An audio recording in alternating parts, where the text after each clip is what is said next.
This is Chris, the Idaho Painter here on Paint Live TV. Today I'm going to show you how to get perfectly straight lines using frog tape and caulking on rough surfaces. So stay tuned for this video, and if you do enjoy my videos, don't forget to subscribe. It's free and easy to do. Hit that notification bell if you subscribe, and don't hit the notification bell, which is free and easy. You'll never get notified when I come out with new videos. So it's really no point in hitting the subscribe button without the notification bell. So hit it, bang it, slam it, do whatever you gotta do. Now let's get to painting some straight lines.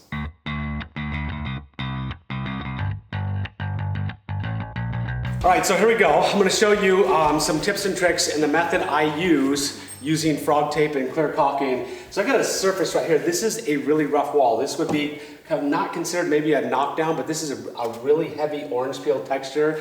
Now you can try to cut that line in. It's gonna take you a long time and nearly impossible to get a perfectly straight line on that. And I'm actually gonna even do a curved line right here. You see blue tape right here. Frog tape has two different types of frog tape. Now they got blue frog tape and green frog tape. There is a cost difference because this is contractor packs. It's not a premium paper, but it's the same thing. They both have the paint block technology on the outside of the tape. It's a product, a polymer that swells up when liquid hits it. So on these bumpy surfaces, paint can't leak underneath there. But when you get a rough surface like this, you may still get some stray leakage here and there because you got some really heavy peaks and valleys. So when you put your tape out, you definitely want to push down on it. But that's where the clear caulking comes into play, and why I use clear caulking, and it just adds that added measure of sealing your tape. Now there's some tips and tricks when it comes to using clear caulking and how you got to go about doing it to be effective. I know some people out there utilize pre-wetting their tape, so you get your tape on there and you can take a wet sponge, and I can just rub a wet sponge over this and that will activate that polymer. It will swell up, and it kind of does the same thing as caulking, but the caulking itself is thick, and so it's even going to be more effective when it comes to filling in those peaks and valleys. I'm going to use green frog tape. I really like the green. I like the paper on the green a little bit better than the blue. It's a little bit thinner, and when you pull your tape, because it's thinner, it doesn't leave as big of a dam. And when you're using caulking, this is kind of important. The dam is when you pull the tape off, the ridge that is left from the caulking to the part that's not caulking, you're going to have this ridge, and that's called the dam. The smaller the dam, the less likely you're going to see it. So the thinner the paper, the smaller the dam. So this if you're using frog tape to get clean lines and you're not using clear caulking, the blue tape is very effective, like on smooth surfaces and stuff, because it still has that polymer on the outside. But I'm just going to take and mask a line. So this line can be straight. I'll just simulate. You can see how you can even curve frog tape. On green paper curves better than the blue. So we've got a line right here. So now I've got my line, and this is once again a very bumpy surface. So I'm going to just press my tape down, and this would be literally impossible to get a straight line on. So I got my frog tape, and I'll actually just do, we'll do all three. We'll do one with pre-wetting, we'll do one with nothing, and we'll do one with clear caulking so we can even see the difference. That'll kind of be a good test right there. I've never actually used the pre-wetting method. I've always used clear caulking. Now, if you have between like baseboards, I've got white baseboards down here. If you have like a gap in there in that baseboard and you're using your caulking to fill the gap and then paint over, clear caulking shrinks quite a bit and it doesn't fill as much as a white caulking does. And so sometimes we'll use white caulking, but we only use white caulking if the surface we're masking over is white. Anything other than white, we use clear. So one of the key things in getting straight lines right before you paint, you should always press your tape down with your hands. I'm going to take and caulk one of the tapes right here. I'll put caulking on the top one. When I actually do caulking, I'm doing a lot of it. I do like to wear rubber gloves. I use latex gloves. I really like the Raven gloves. Big fan of those gloves, so I use Raven gloves because I just don't want caulking all over my hands. And if you actually read the SDS on caulking and stuff, there are some things in caulking that you probably don't want on your hands absorbed into your body, your liver, and your kidneys and stuff. So good idea to wear rubber gloves, especially when you've been caulking all day. So here we go. This is just clear caulking. And we'll just use a high quality caulking. Now, the keys is, I don't want to put a big, bead of caulking on here because I'm actually wiping all the caulking away. The only thing we're actually doing is trying to fill those voids along this edge, and that's what our caulking does. So it's just a small bead of caulking that we're gonna wipe off. The more caulking there is, the more it's kind of smear around with your brush and stuff, and you don't want that effect. So I'm just gonna take and just put a nice, very small bead of caulking on here. You can kind of see it. There's not very much on there, and it doesn't have to be perfectly straight because you're gonna wipe it, over. So whether you're on the wall or on the tape, it doesn't really matter. So now my caulking's on there. So I'm gonna just take my glove, and I like to have like a wet rag or something that I can just wipe my caulking onto. So I'm just gonna wipe it. I'm gonna press and get all of it off. There's only gonna be left like a thin residue left on this tape right here. So the caulking's wiped on there. Now this is a really rough surface, so we'll see if we have any success. So that one's done right there, and I'm gonna take and pre-wet the blue one. We'll just pre-wet the blue one, and we'll leave the bottom green one. Now some of the keys to using this method of using the caulking, you have to paint over the caulking before it dries. This is critical. If it dries when you go to peel it off, it's gonna bridge from here to here because it's gonna glue itself from the tape to the wall, and you're gonna peel it off in what we call like shark teeth on here, and those are all gonna be touch-ups. So now that it's on there, I want to begin painting over that caulking, right away. So I'm just gonna paint my wall, and this just could simulate baseboards, it could be window trim, it can be just anything, wherever it could be just a stripe on a wall. And I don't want to use a whole lot of force. Now I'm not taking my brush and really pushing on it because I don't want to force, my paint underneath the tape. So I'm just like brushing it lightly. I would typically, if I was, rolling a wall, this was around the trim, I'm going to back roll over this.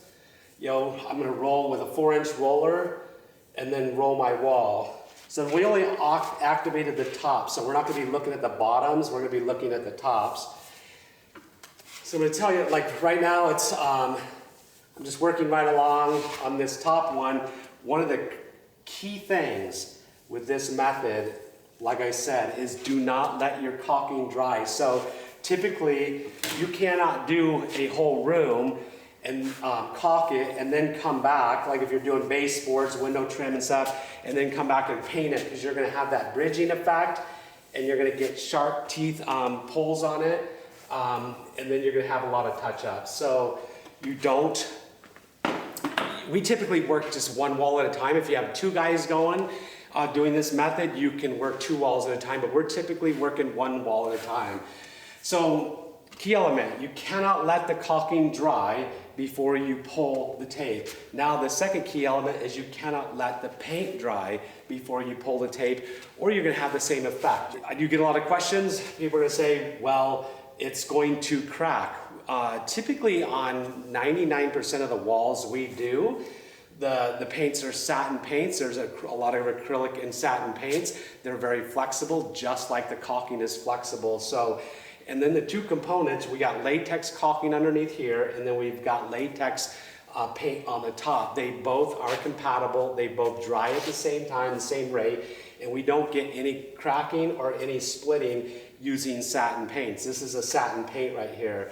So that's, if you do use flat paint, you may get some cracking using flat paint. So we've used flat paints in the past with this method, and we'll just go back and touch up where it does crack. But we've had success. We've been doing this method for probably 15 years and never had an issue with the caulking being incompatible. If you use a silicone caulking, it's not gonna work. We use a latex paint, a latex caulking with a latex paint, so it's a water-based paint. This is not an oil-based paint.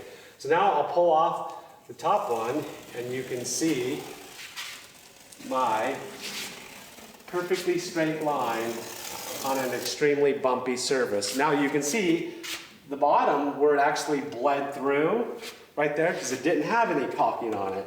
And you can see how bad that is. Now let's try pulling the blue tape off. This was pre-wetted, and so that's pre-wetted. So there's a few spots that it's bled through right here because these were too big of valleys that the tape, the swelling on the tape, the polymer couldn't fill that in. You can see the bottom of it, there's more bleeding because I didn't pre-wet the bottom. So and if you can get a close-up and you can feel this wall, that is extremely bumpy, and that's still pretty effective. So that blue tape is very effective for giving you a clean line. I can take and just touch those things up fairly quickly, so I can use that tape, make that line, and touch those little things up a lot faster than I can try to hand cut in that line. Here's FrogTape down here alone that doesn't have no water or no clear caulking. So to me, this is not a bad line on this bumpy surface. It's the thickness of the tape made that straighter in some areas right there, but you got a little bit of bleeding. But you can see the difference using clear caulking, and this is why we use clear caulking, is to get that perfectly straight line. Absolutely amazing. You see it's got a little bit of a dam there, the ridge that's left behind from the clear caulking, but amazing fact, perfectly straight lines. Some of the questions I'll get is, if this was the baseboard and this is the wall, now that I've pulled my tape, what if I have to two-coat my walls? So if I have to two-coat my walls, I know that in advance I'm going to be rolling my wall down to about 1/4 inch from where my masking already is, and then I'm going to put my first coat on. My cut-ins will be done next, and then while my cut-in is wet, then I'll roll my second coat onto the wall, and then I'll pull my tape. That way I don't get any stippling on the baseboards. Now you will see us do this method on and do a second coat. We'll take and pull the tape, do it before in some certain circumstances. In some of my videos you've probably seen that, but we're using a very high quality paint, a very high quality roller. I like the Premier rollers. In the quality paint we're using in the rollers, they do not leave any stippling or any splatter on the baseboards, and so we can get away with it. But best practices is always tape, roll your first coat, come down to about 1/4 inch, and then do all your cut-ins, and we work wall to wall. If you're by yourself, you're gonna have to work one wall, do that whole wall, and then move to the next wall. If you're two people, you can typically work 2 walls at a time. I do, a lot of people ask me what paintbrush I like, and on interiors, really like the Premier Montauk. This is a Montauk, which is a Kinex and Oreo blend brush, and a great brush from Premier. So there you have it, some of the tips and tricks that have worked for me for the last 15 years, painting perfectly straight lines. And what this does, and I know some of you people out there are gonna argue, brush and roller, I can cut in a straight line, I can do this, I can do that. Some people are gonna think I'm, eliminating the need for the guy, that can handle a brush. This does not. This just makes effective members of your team quickly. I can teach kid off the street, a high school kid or college kid, how to do this method in about 2 to 3 weeks. He'll be doing that around doors, door jams, window trim, and baseboards, and he'll actually start making our company money right off the bat. It's very effective. We always need somebody to do our the professional, the journeyman that's got 5 years of experience cutting in ceiling lines, because our ceiling lines are always cut in by hand. There's always a need for the guy with the brush. We're not eliminating that journeyman, so don't be afraid. Hope you enjoyed this video. If you have, once again, I said at the beginning, hey, please consider giving us a thumbs up. Please consider hitting that hourglass notification bell, because if you don't hit that little hourglass I think they changed it from an hourglass to a notification bell, you're not going to get notified anytime I come out with a new video. Check us out on Instagram. Check us out on Facebook for new tips and tricks. Check me out on Pinterest. I'm writing some pretty cool blogs on Pinterest now. We'll see you in our next video. Out.